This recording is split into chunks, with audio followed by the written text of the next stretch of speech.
Joseph നീതിമാനായിരുന്നു. സമയത്തിന്റെ പൂർത്തിയിൽ തന്റെ ഏകപുത്രനെ ഭൂമിയിലേക്ക് അയക്കുമ്പോൾ ആ നീതിമാനെ തന്നെ ദൈവം തിരഞ്ഞെടുത്തു തനിക്ക് പകരക്കാരനാവാൻ.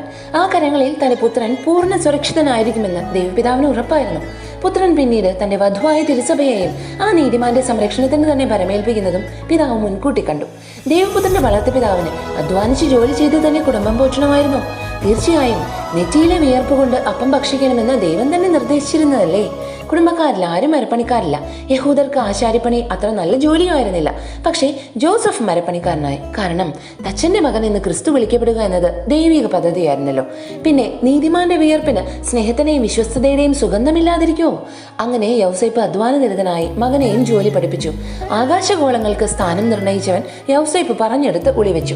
ചെയ്ത ജോലിയിൽ എക്സൽ ചെയ്ത യൗസേപ്പ് പിതാവ് ഇന്നും തിരുസഭാ മക്കളുടെ ജീവിതത്തിൽ ഇടപെട്ടുകൊണ്ടിരിക്കുന്നതിന് തെളിവാണ് മെക്സിക്കോയിലെ ലൊറൈറ്റോ ചാപ്പലിലെ അത്ഭുത ഗോവണി. ഈശോയുടെ അപ്പായെ എൻ്റെ ജോലിയിലും കൂട്ടായിരിക്കണേ.